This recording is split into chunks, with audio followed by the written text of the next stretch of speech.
O Saber Direito desta semana apresenta um curso sobre direito empresarial. O professor Rodrigo Santana Teixeira vai abordar a transição histórica do direito comercial para o direito empresarial. Ele vai explicar ainda o que é ser empresário, além de tratar do nome empresarial, do título do estabelecimento, de marca, patente, modelo de utilidade e desenho industrial. A aula 1 começa agora.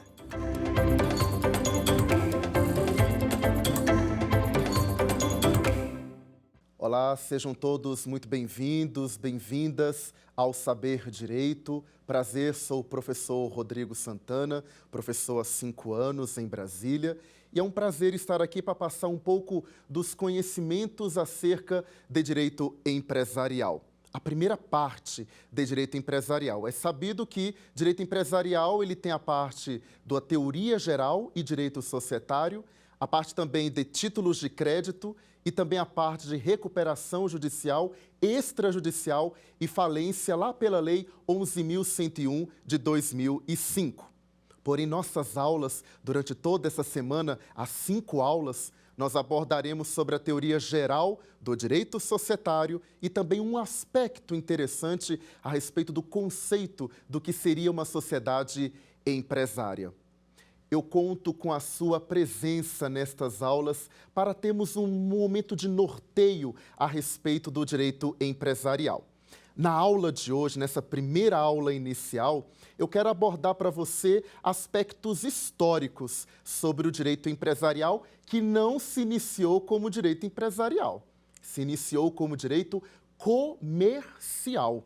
E é muito importante falar para vocês um conceito de Ercole Vidari, de 1910, que fala para nós que comércio é justamente isso, essa troca de mercadorias, essa troca de serviços. Isso norteou durante todo o período da humanidade, essa troca de mercadorias. Nós também temos um aspecto muito interessante, o aspecto histórico. Nós temos a presença do direito comercial na época da Antiguidade, nos povos fenícios, dos povos da Grécia Antiga, que faziam com habitualidade, com muita constância, troca de mercadorias. Era muito comum entre os fenícios e os gregos essa troca de mercadorias. Eu passo algo a você e você me dá algo em contrapartida. Mas foi observando no decorrer do tempo que, no final das contas, havia uma escassez deste comércio, havia uma escassez dessa troca de mercadorias. Então, ousou pensar em um mecanismo, em um instrumento intermediário que pudesse facilitar a troca de mercadorias. Vemos o primeiro surgimento da moeda dentro dessa antiguidade, desse período da antiguidade. Os fenícios e os gregos vão nos nortear principais características do direito comercial. A habitualidade, porque eles viviam disto, eles viviam dessas trocas de mercadorias, a intermediação e a obtenção do lucro. São conceitos, palavras muito importantes, porque vão nos nortear até os dias de hoje, com o nosso famoso artigo 966 do Código Civil. E é muito interessante falar a vocês também que também no período romano nós também tivemos presença do direito comercial. Tivemos a presença lá no Ius Civile, lá na parte do Império com Justiniano, sobre as partes ruralescas, a parte rural. Tivemos também ali no Ius Civile vários tópicos de direito acerca de mercadoria, trocas de tecido, trocas também com ruralistas. Também nós temos ali uma acepção, uma presença do direito comercial. Mas todo e qualquer império tem também a sua queda. Depois da queda do Império Romano, ali na parte de Constantinopla, Constantino, nós temos ali a presença da queda do Império Romano. As pequenas comunidades tinham a presença de grandes comerciantes. Mas com o passar do tempo e com essa queda do Império Romano, eles entraram em profunda recessão. Recessão às quais os comerciantes perderam completamente o liminar, a parte do comércio e a parte também do lucro, o que fez com que eles brutalmente desacelerassem em seu processo econômico. Mas foi a partir lá da Idade Média que esses pequenos comerciantes refloresceram. Eles refloresceram, eles fizeram com que as pequenas comunidades fossem ressurgindo aos poucos, as pequenas comunidades foram se tornando grandes centros de economia, grandes centros de consumo, ao passo que eles foram muito conhecidos na Idade Média, esses comerciantes. Trabalhavam com linho, com artesão, com tecido e também com produtos rurais. Eles cresceram profundamente na Idade Média. Porém, o período feudal que acompanha a Idade Média teve o seu declínio. E no declínio, as pequenas comunidades voltaram de novo à recessão. Só que os comerciantes foram mais espertos. Os comerciantes foram agora migrar para outras cidades. A doutrina fala para nós, inclusive Marlon Tomazetti e Gladson Mamed, vão chamar eles de mercadores ambulantes. Mercadores que, no final das contas, vão estar procurando uma estratégia, angariando recursos em outras cidades, vendendo as suas mercadorias, ofertando os seus serviços em outras partes do mundo. E eles conseguiram isto. Tanto que assim eles se tornaram o que nós chamamos hoje de burgueses, porque eles ficavam entre as portas das cidades e ali eles trocavam as suas mercadorias, ali eles ofertavam os seus serviços. Eles cresceram de uma maneira tão grande que aí eles foram originando as chamadas corporações de ofício. Eles foram ficando muito fortes, ao ponto desses comerciantes criarem, na verdade, o seu próprio direito. Eis o primeiro surgimento real do direito comercial. Esses burgueses muito fortes, estando próximos e muito desenvolvidos nas cidades onde eles tinham a economia muito pulsante, eles foram criando seus próprios direitos. Primeiramente, se reuniam em corporações de ofício. Só quem poderia entrar nas corporações de ofício é quem estaria matriculado na corporação de ofício. Não era qualquer pessoa que era considerada comerciante, não. Tinha que estar matriculado na corporação de ofício. É a primeira gênese do direito comercial. Gladson Mamed e Marlon Tomazetti nos fala que este é um primeiro sistema do direito comercial. O direito e o sistema subjetivista, com critério corporativista, porque somente quem era comerciante era quem estava enquadrado nas corporações de ofício.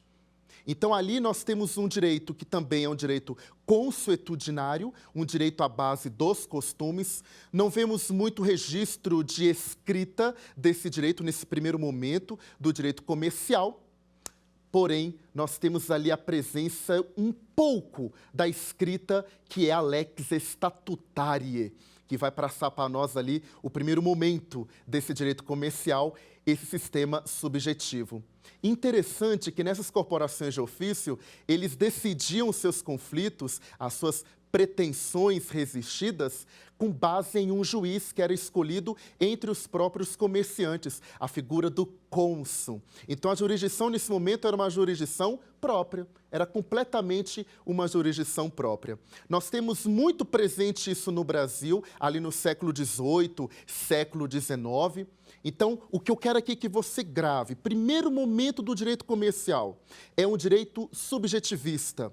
É um direito que só dava para aqueles que estavam matriculados numa corporação de ofício. Então, era um direito de classe, jurisdição própria, porque, no final das contas, quem dirimia os conflitos entre os comerciantes era a pessoa de um cônsul.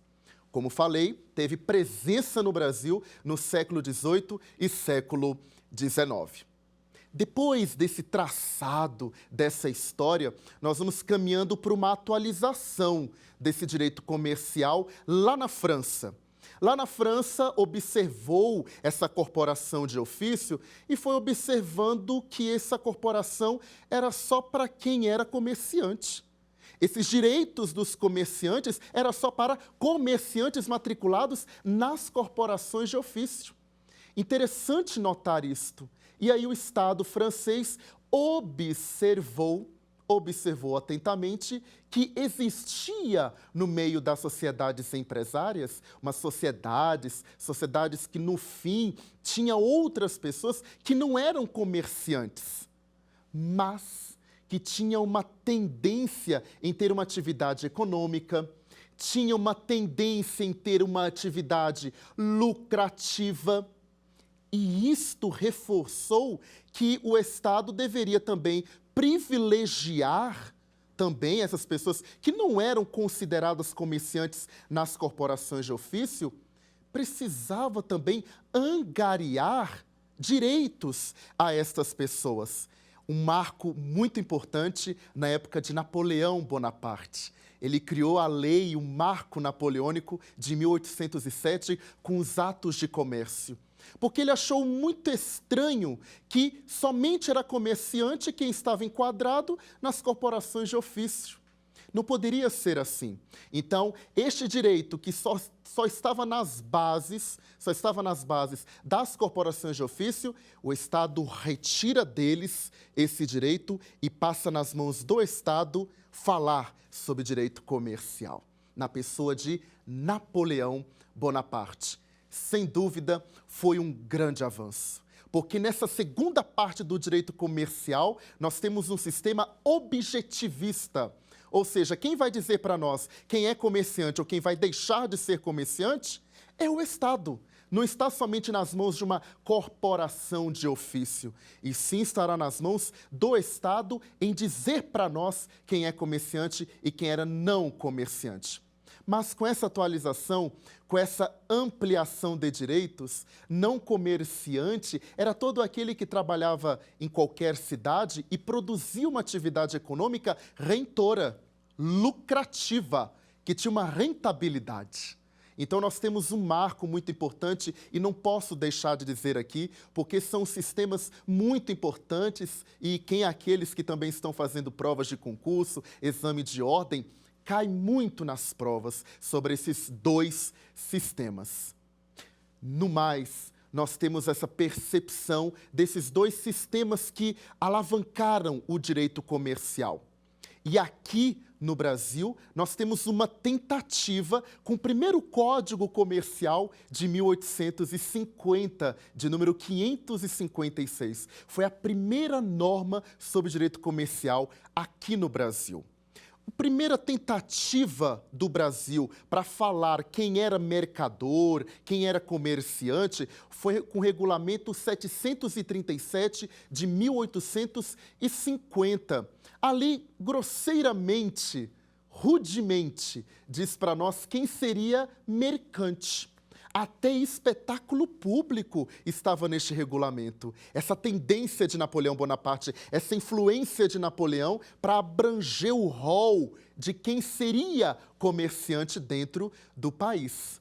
Mas esse regulamento, ele não salta aos olhos, ele não nos preenche realmente quem é mercador, quem não é mercador. Então nós precisamos de uma ajuda a mais. Nós precisamos agora de Carvalho de Mendonça, um dos grandes juristas de direito empresarial no Brasil, e que fala para nós e passa 3 conceitos sobre atos de comércio.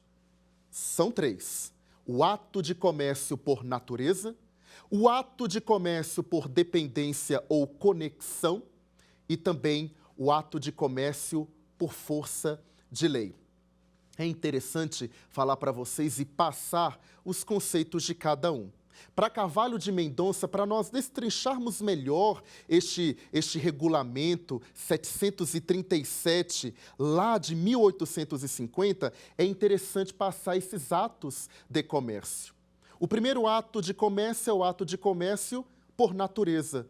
Comerciante é aquele que desenvolve à vista, aos olhos, uma atividade econômica. Se ele visivelmente exerce uma atividade econômica, ele é considerado comerciante. Então, ele está cumprindo com o primeiro conceito de Carvalho de Mendonça, atos de comércio por natureza. Nós também temos outro conceito de Carvalho, que é o atos de comércio por dependência ou conexão. Nesse ponto, para identificar um comerciante, ele exerce uma atividade da vida civil, mas essa atividade da vida civil caracteriza como comerciante. Por exemplo, comprar uma geladeira para um bar, comprar uma cadeira para um restaurante, Comprar uma cadeira, comprar uma geladeira, qualquer pessoa da vida civil exerce, não é verdade? Exerce. Só que destinar essa mercadoria para um bar, deslocar essa cadeira para um restaurante, ele está indo para atividade econômica. Essa simples ligação, por isso, conexão ou dependência, nos leva e nos remete ao quê? Nos remete a este conceito, que ele também é comerciante. Pura e simplesmente por exercer uma vida civil, atos da vida civil, que caracteriza brutalmente como comerciante. Carvalho de Mendonça realmente nos ensinou, de fato, essa perspectiva do que seria essencialmente o comerciante. É claro que o Brasil, ele quis inovar. Ele passou o Código de 1850 ao ponto de que, no final das contas, é interessante qualificar este empresário não só como algo muito engessado lá na parte do primeiro sistema, um sistema subjetivista que deveria estar matriculado numa corporação de ofício, mas essa tentativa primeira do Brasil, em 1850, para dizer que comerciante é todo aquele que exerce uma atividade econômica que gere um lucro. Isto é aí o direito comercial. E nós temos uma transição, que na verdade nessa primeira aula o intuito era passar justamente essa transição do direito comercial ao direito empresarial. Ele iniciou como direito comercial e ele depois se pautou ali ao direito empresarial. As doutrinas hoje, os grandes doutrinadores hoje só dizem direito empresarial. Esse termo direito comercial é um termo antigo, ficou no lado da história, no passado, né? Nessa memória dessa história que eu acabei aqui de dissecar a vocês. Empresarial, porque nós temos agora uma abertura para quem pode ser empresário. O empreendedor é aquele que pode exercer qualquer atividade que seja econômica, geradora de lucro. Não precisa ser um comerciante como na época passada, que estava em navios, cargas mercantes. Não. Hoje, empresário é todo aquele que exerce uma atividade econômica que seja geradora de lucro. Uma circulação de mercadorias e serviços. Isso hoje no final das contas, isso é empresário. Também nessa primeira aula, eu também queria passar para vocês as fontes do direito empresarial. Como todo e qualquer ramo do direito, nós precisamos de fontes. Fontes que nos ligam ao direito. Fontes que nos passam o perfume, a essência do direito. Primeiramente, a Constituição Federal. Constituição Federal, que é a Carta Magna com Hans Kelsen, a teoria pura do direito, nos reforça esse ápice que tudo que está hoje no regramento específico sobre direito empresarial tem uma importância constitucional, o que nós chamamos hoje como neoconstitucionalismo. Então é muito importante falar isso para vocês como fonte. Outras fontes, o Código Civil. Nas nossas aulas, nas 5 aulas, falaremos muito, teceremos muitos artigos a respeito do Código Civil. É uma grande, importante fonte. A partir do artigo 966, ele fala para nós, ele dita para nós o que seria efetivamente o direito de empresa, o direito do empresário e o direito da sociedade empresária. Também como fonte do direito empresarial, também nós temos a Lei das Anônimas, que também não teceremos nas nossas 5 aulas, mas é uma importante fonte do direito empresarial, a Lei 6.404 de 76. Agora, cuidado com a observação que eu vou passar para vocês. Lembra do primeiro Código Comercial instituído no Brasil sobre matéria de direito empresarial, o Código Comercial de número 556 de 1850? Cuidado, ele ainda vale como fonte do direito empresarial, em matéria de direito marítimo. Nunca esqueçam disso, por gentileza. E também uma outra importante anotação, a teoria da empresa que eu já vou passar para vocês, o conceito do que seria efetivamente empresa atualmente pelo Código Civil, ele tem uma influência do Código Italiano de 1942. Não esqueçam disso, porque é uma importante anotação e em provas cai bastante. Então, cuidado com essa anotação. O Código Italiano de 1942, ele passa para nós uma influência muito grande no atual conceito sobre empresa no Brasil. No mais, eu queria agora também falar para vocês a respeito do primeiro artigo sobre direito empresarial, que é aquele que inaugura no Código Civil a respeito do direito de empresa. É muito importante falar que o nosso legislador, o legislador civilista, ele realmente inovou. Ele foi muito além do seu tempo e, inclusive, passou à frente de muitas legislações internacionais. Ele ditou para nós o conceito de quem é empresário. Isso é um grande feito dentro do país, porque, no fim das contas, nós hoje temos, então, um conceito intrínseco sobre quem é empresário. Quando você for ler o artigo 966, que ele inaugura o direito de empresa no Código Civil, ele fala para nós que considera-se empresário quem exerce profissionalmente atividade econômica organizada para a produção ou a circulação de bens ou de serviços. Cuidado com essas palavras. Considera-se empresário quem exerce profissionalmente. Quando ele diz profissionalmente, ele está falando uma outra palavra aqui, habitualidade. Para ser empresário, o empresário tem que viver disso. Ele tem que viver da circulação de mercadorias e serviços. Aí ele fala, quem exerce profissionalmente atividade econômica organizada. Outra palavra muito importante do 966. Organizada no registro, na junta comercial, no registro civil de empresas mercantis. Essa organização quanto aos livros sociais desta empresa, o registro, as demonstrações contábeis, o balanço patrimonial, o ativo, o passivo desta empresa, o resultado econômico, os lucros, as perdas, tudo isso é de uma maneira organizada. E os fatores de produção, a linha de produção da mercadoria ou do serviço tem que também estar organizado. E, inclusive, com respeito aos nossos órgãos fiscalizadores. Inclusive. E aí, no 966, ele também passa para nós o parágrafo único.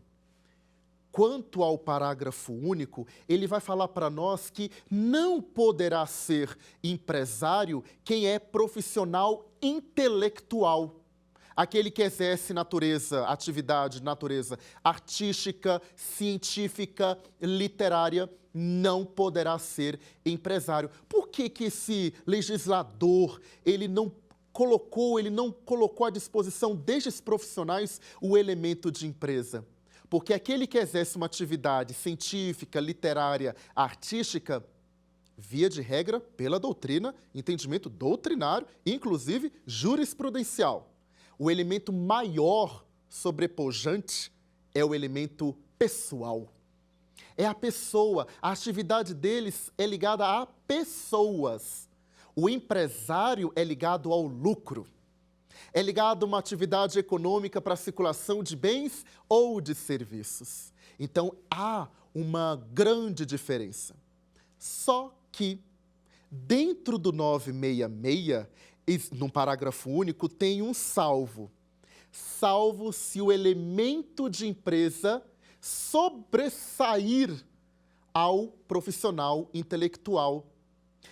Quando o legislador coloca isso no parágrafo único, ele está fazendo memória a um enunciado, o enunciado de número 194 da segunda jornada de direito civil, que diz para nós que é um benefício, é uma abertura a esse profissional intelectual. O profissional intelectual, se você exercer uma atividade e essa atividade ela tem muito elemento da empresa, é uma atividade econômica organizada, você está produzindo uma mercadoria e que essa mercadoria está gerando um lucro, nós vamos agora considerá-lo como empresário. Nós temos diversas jurisprudências, tanto no Supremo Tribunal Federal quanto no Superior Tribunal de Justiça, que admite isto.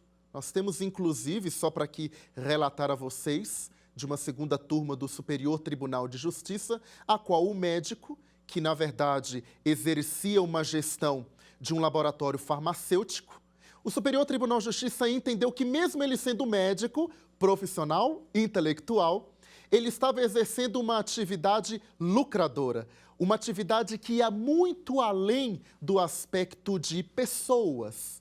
Então, considerou esse médico como empresário. Então, cuidado com essa diferença, cuidado com essas exceções. Por quê? Porque faz muita vida perante o artigo 966 do Código Civil. Então, cuidado com esses anotamentos, cuidado com esses detalhes a respeito da própria legislação. Também nesta aula, é muito importante também passar a vocês duas importantes teorias a respeito sobre empresa. Tentativas dos doutrinadores em dizer para nós como é que a gente pode identificar uma empresa perante o nosso ordenamento e perante a nossa doutrina.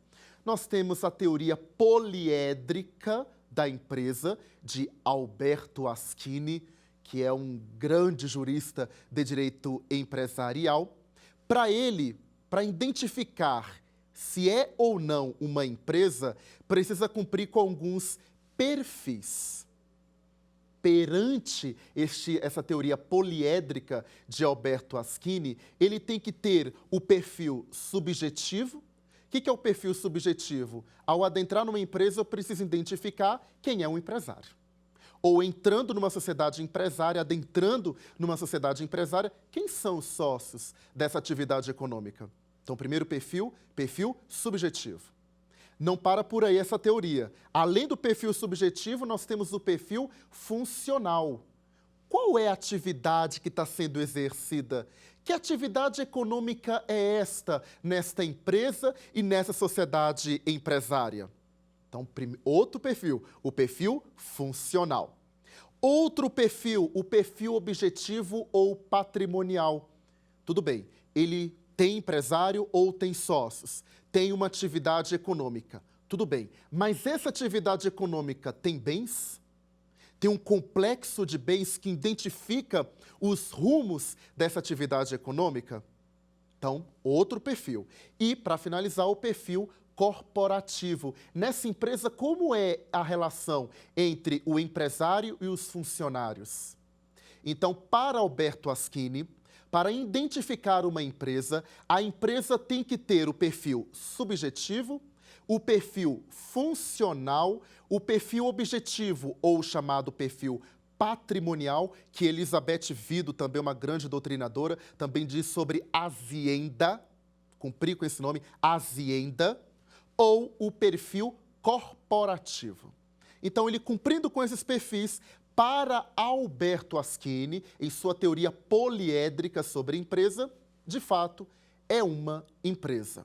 Portanto, esta é a teoria defendida por Alberto Aschini.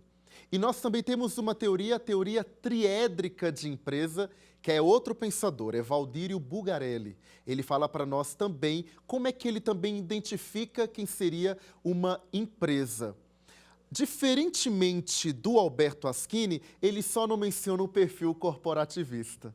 Porém, para Valdírio Bugarelli, também tem que cumprir com alguns perfis para nós identificarmos quem seria efetivamente uma empresa. O perfil subjetivo também, Valdírio Bugarelli, também identifica essa menção à empresa, quem são os empresários ou quem são os sócios dessa sociedade empresária, para a gente realmente identificar o elemento de empresa. Também o perfil objetivo que traz para nós quais são esses complexos de bens que estão ali sendo instituídos nessa atividade econômica. E o perfil funcional. Qual é essa atividade econômica que está gerando tanto lucro ou que está começando a gerar lucro nessa atividade econômica e nesta empresa? Então, nunca esqueçam dessas principais teorias que também a doutrina também nos apresenta a respeito deste grande elemento, deste grande aspecto sobre a empresa. Então, nós temos a teoria poliédrica de Alberto Asquini, que precisa estar cumprindo com esses perfis, o perfil subjetivo, o perfil funcional, objetivo ou patrimonial e o perfil corporativista. E também temos a teoria triédrica da empresa, com Valdírio Bugarelli, que fala para nós sobre perfil subjetivo, quem são? Para ser uma empresa, quem são os empresários que estão tendo essa gestão dessa atividade econômica? Perfil objetivo, que no fim das contas é o complexo de bens. Quais são esses complexos de bens necessários para a atuação dessa atividade, desta empresa no mundo externo? E também o perfil funcional. Qual é a atividade econômica desenvolvida nesta empresa ou nessa sociedade empresária? Então é muito interessante que nós podamos aí remeter essas teorias, porque faz parte do andamento sobre essa identificação a respeito do que seria empresa. É interessante falar a vocês também sobre o elemento da empresa. Nós já falamos sobre o 966 do Código Civil, que fala para nós que todo aquele que é empresário, ele tem uma atividade econômica capaz de circular mercadorias ou serviços e que, no fim das contas, quem faz essa circulação, ele está fazendo de maneira profissional, de maneira habitual. Isto acompanha o conceito de empresa. Não falar disso, não estou falando sobre empresa. Então, cuidado sobre esses apontamentos, inclusive sobre empresa. No resumo da ópera, já passei para vocês duas importantes teorias sobre empresa, mas no círculo total, no resumo total, empresa precisa ter uma atividade. Essa atividade tem que ser uma atividade econômica. Eu não estou falando aqui filantrópica. Aquela atividade sem fins lucrativos. Isto não é empresa. Empresa exerce uma atividade econômica. Também tem que ter a chamada economicidade. Uma empresa tem que ter economicidade. Economicidade, para Marlon Tomazetti e Gladson Mamed, é aquela capacidade dessa atividade econômica de gerar novas riquezas no mundo externo, no mercado. Então, economicidade, essa empresa ela vai ficar gerando uma nova riqueza, uma nova mercadoria, algo realmente um novo serviço. No final das contas, não precisa ser inédito. Basta que seja uma atividade econômica. Também uma outra característica é a organização. Empresa tem o elemento da organização.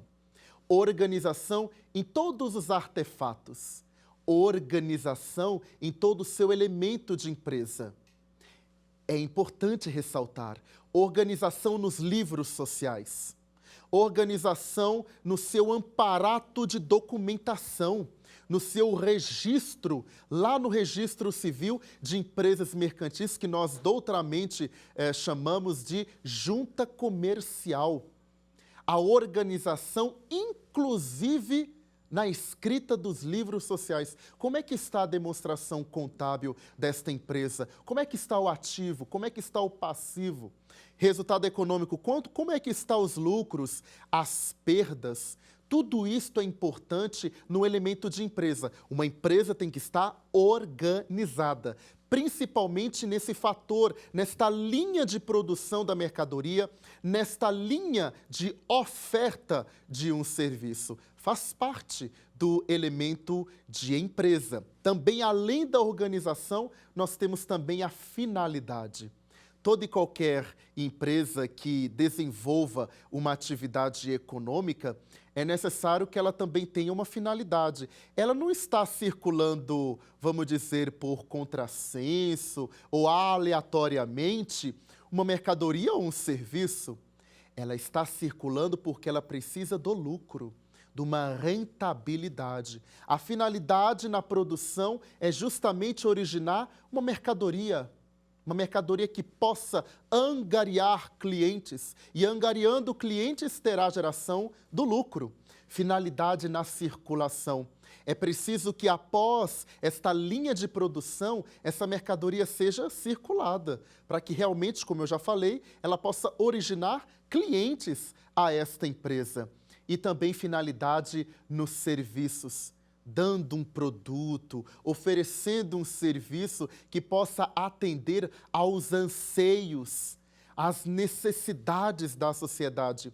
Atendendo às necessidades alheias, estar-se-á atendendo ao lucro desta empresa, porque, obviamente, consequentemente, terá um retorno do lucro.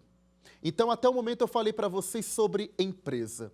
Esta diversidade deste caminhar da empresa, caminha-se nestas palavras muito importantes. Então, a empresa tem que ter uma atividade que seja uma atividade econômica. Também economicidade, gerar novas riquezas. Também organização, a capacidade em estar organizada, não só nos seus fatores de produção, bem como a possibilidade também de estar organizada em seus registros, cumprindo com o que nós chamamos também de regime empresarial. A possibilidade de tudo estar arquivado, tudo realmente levado à junta comercial, ao registro civil de empresas mercantis. Organização, finalidade, que no final das contas produz uma atividade econômica para a geração do lucro. E o muito importante no conceito de empresa, tudo isso direcionado ao mercado. Não adianta esse empresário, no fim das contas, estar circulando mercadorias ou serviços para uma pessoa próxima. Senão não é empresa.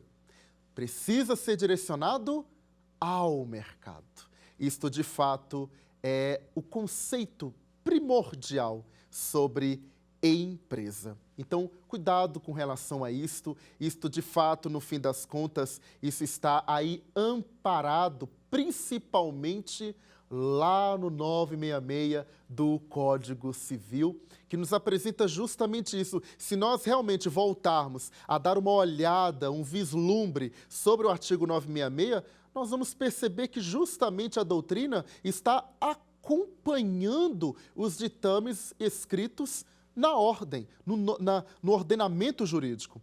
Considera-se empresário quem exerce profissionalmente atividade econômica organizada para a produção ou a circulação de bens ou de serviços. Agora, eu peço que vocês, como eu estou voltando novamente, cuidado com o parágrafo único do 966. Cuidado com isto. Não se considera empresário quem exerce profissão intelectual de natureza artística, científica ou literária, ainda com concurso de auxiliares ou colaboradores. Ainda que tenha auxiliares, colaboradores que estão ali engessando, fazendo com que essa profissão intelectual tenha rumos, mesmo com auxiliar ou colaborador, esse profissional intelectual não se caracterizará como empresário. Vejo em bastante provas a menção a esta informação do parágrafo único, que ele tendo auxiliar ou colaborador, ele vai se identificar como empresário. Não, está errado. Mesmo que tenha auxiliares ou colaboradores, este profissional intelectual não se caracterizará como empresário. Só que tem uma exceção bem no final na escrita do parágrafo único do 966 do Código Civil. Salvo se o exercício da profissão constituir elemento da empresa. O civilista está trazendo à baila o enunciado 194 da segunda jornada de direito civil. Então, é muito importante isso e, claro, nós já tivemos a possibilidade, como já disse, de muitos profissionais intelectuais requererem na justiça a possibilidade em serem considerados como empresários. E conseguiram. Porque essa atividade intelectual dos mesmos estava muito menor, o aspecto de pessoas estava muito menor frente ao aspecto da atividade econômica. Esses profissionais intelectuais estavam desenvolvendo atividades com muita aceleração de atividade econômica e geradora de lucro. Por bem dizer, por bem rezar a escrita da norma, eles conseguiram sim estarem aí amparados pela exceção do parágrafo único do artigo 966, caracterizando-os como, no fim das contas, como empresários. Eu também queria passar para vocês, ao final desta aula, quero passar para você um resumo para nós aqui nos nortearmos a respeito dos principais pontos que foram passados nesta nossa primeira aula, uma aula inaugural, uma aula passando a transição histórica do direito comercial para o empresarial. Acredito ser importante passar a vocês um pouco do resumo do que nós falamos até o momento. Observou-se durante toda a história que não começou como direito empresarial, iniciou-se como direito comercial.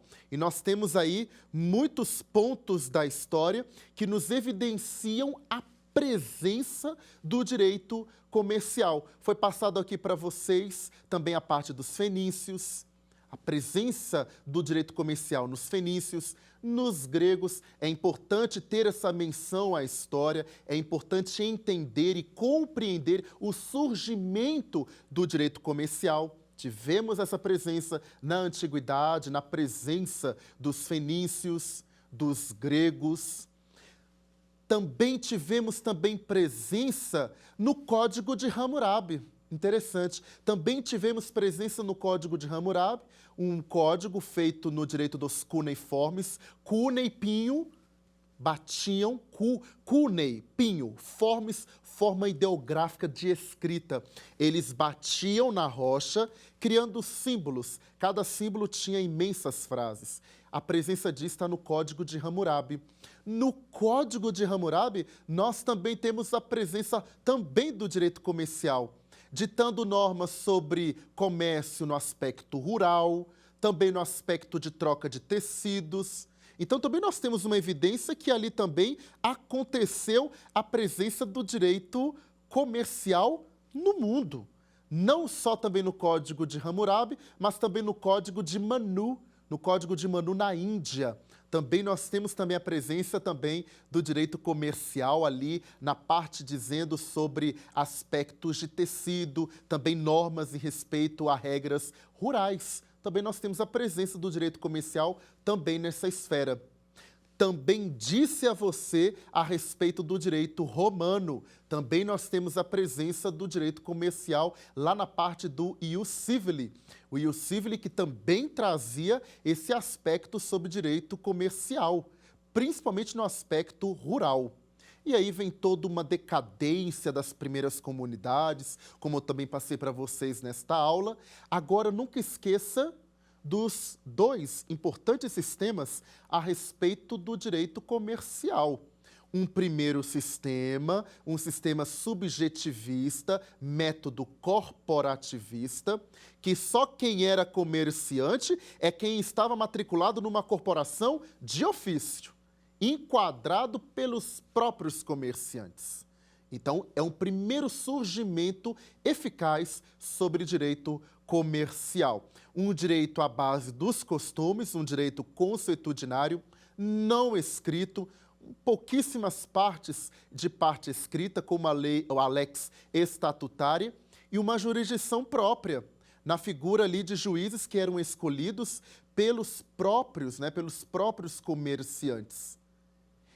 E também nós temos o outro sistema, que é o sistema objetivista, Um sistema que, no final das contas, foi vindo com um marco de Napoleão Bonaparte, em 1807, que vai romper com as corporações de ofício e vai trazer esses direitos às mãos do Estado e ele mesmo ampliar o rol desses direitos, não somente para aqueles que eram matriculados numa corporação de ofício, mas todos aqueles que desenvolviam uma atividade econômica. Então, nós temos ali uma amplitude de quem é ou não comerciante. Ele só quer estender os direitos aos comerciantes que poderiam ou estar matriculados, no final das contas, numa quesito de uma corporação de ofício ou não. Este é um dos principais aspectos agora sobre a transição histórica do direito comercial ao direito empresarial. Vamos então agora ao nosso quiz. Analise as proposições a seguir e assinale a alternativa correta. Durante o período subjetivo, iniciado com a edição do Código Comercial, era adotada a teoria dos atos de comércio, os quais eram definidos no referido diploma, ainda hoje vigente no ordenamento pátrio. A teoria da empresa preconiza a aplicação do direito empresarial, tendo por alicerce a atividade exercida pelo empresário e foi adotada a partir de 1850 com a edição do Código Comercial. As corporações de ofício deram origem ao direito empresarial, sendo inseridas no período objetivo de sua evolução histórica. Então, o que você acha? Qual é a alternativa que você marcaria? Olha, aqui está falando para nós que é o item D. Nenhuma proposição está correta. Vamos ver juntos?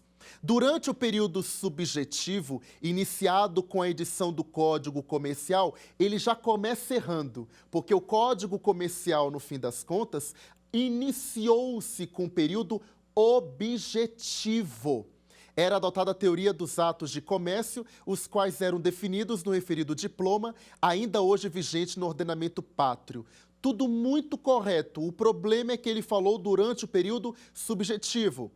Em nossa aula, nós vimos que não é no período subjetivo, é no período objetivo. A teoria da empresa preconiza a aplicação do direito empresarial, tendo por alicerce a atividade exercida pelo empresário e foi adotada a partir de 1850 com a edição do Código Comercial. Não, a teoria da empresa não foi a partir de 1850. A teoria da empresa teve uma forte influência do Código Civil Código Civil Italiano de 1942 e a teoria da empresa está forte no Código Civil de 2002, não de 1850. As corporações de ofício deram origem ao direito empresarial, sendo inseridas no período objetivo de sua evolução histórica. Não é período objetivo, é período subjetivo. Inclusive, nós vimos isso muito profundamente na Idade Média. Portanto, sim, é o item D, nenhuma proposição está correta. Vamos ao segundo quiz? O Código Civil brasileiro adotou de forma indireta uma definição para o termo jurídico empresa. Levando em conta esta definição, amplamente aceita e adotada pela doutrina pátria, a palavra-chave que está presente nesta definição é item A, atividade, B, pessoa, C, coisa ou item D, instituição. E para vocês, qual é a resposta? Item A. Até mesmo porque este enunciado desta questão é um enunciado que, no final das contas, está querendo dizer para você o seguinte: qual dessas palavras estão descritas, uma delas está descrita no artigo 966 do Código Civil. Se você for observar no 966, pessoa não está descrita lá. Coisa também não está descrita na literalidade da norma. E instituição também não. Então, por uma questão Atividade, sim, é a palavra que está transcrita na literalidade da norma no artigo 966 do Código Civil. Vamos ao terceiro quiz? Com a vigência do novo Código Civil, à luz do artigo 966, é correto afirmar que o direito brasileiro concluiu a transição para a item A, teoria da empresa de matriz francesa, B, teoria da empresa de matriz italiana, C, teoria dos atos de comércio de matriz francesa, ou item D, teoria dos atos de comércio de matriz italiana. E aí, qual é que você vai querer assinalar? Sim, com a vigência do novo Código Civil, à luz do artigo 966, eles aderiram ao que nós chamamos hoje de Código Civil Italiano de 1942, que tem uma forte influência a partir do artigo 2082 do Código Civil Italiano de 1942, tem uma forte influência no nosso Código Civil de 2002. Vamos então agora para nosso resumo de nossa primeira aula, sabendo que nós abordamos nessa primeira aula os aspectos históricos da transição do direito comercial para o direito empresarial, não se esquecendo dos dois grandes sistemas sobre o elemento aí de empresa.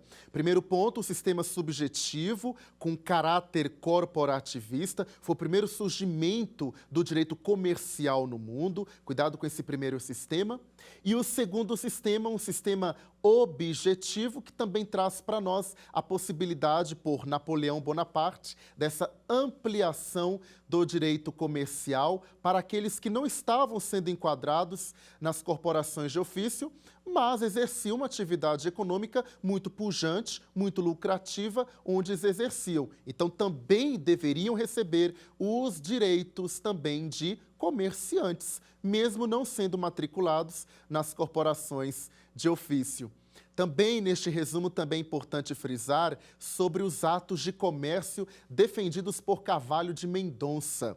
Os atos de comércio por natureza, aquele que, no final das contas, os atos que ele exerce caracterizam eminentemente como um empresário.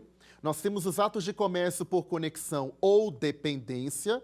É a pessoa que tem uma atividade, ele exerce um ato da vida civil e esse ato da vida civil caracteriza como empresa, caracteriza ele como um comerciante. É aquele velho caso de comprar uma geladeira para um bar, uma cadeira para um restaurante. Todos podem comprar uma geladeira, qualquer pessoa do ato da vida civil pode comprar também uma cadeira. Porém, ele, deslocando essa mercadoria para uma atividade econômica, já estamos aí identificando um comerciante, pelos atos de comércio por dependência ou conexão por Carvalho de Mendonça. E um outro conceito de Carvalho de Mendonça é os atos de comércio por vontade e força de lei. Ou seja, é aquele empresário que, no final das contas, ele está cumprindo com o Código Civil. Ele, pelo 966, por exemplo, ele é um empresário, ele exerce uma atividade econômica organizada na circulação de bens e serviços direcionado ao mercado. Se ele está configurando, ilustrando o artigo 966, ele é empresário. Ou, por exemplo, na verdade, uma sociedade empresária que, na verdade, recebe ações, acionistas que entram numa sociedade empresária. Bem, então, este empresário, que na verdade é um acionista, ele está cumprindo por força de lei a Lei 6.404 de 76. Mas na figura do empresário, basta que ele esteja ali ilustrando, no ato da vida civil, o artigo 966 do Código Civil.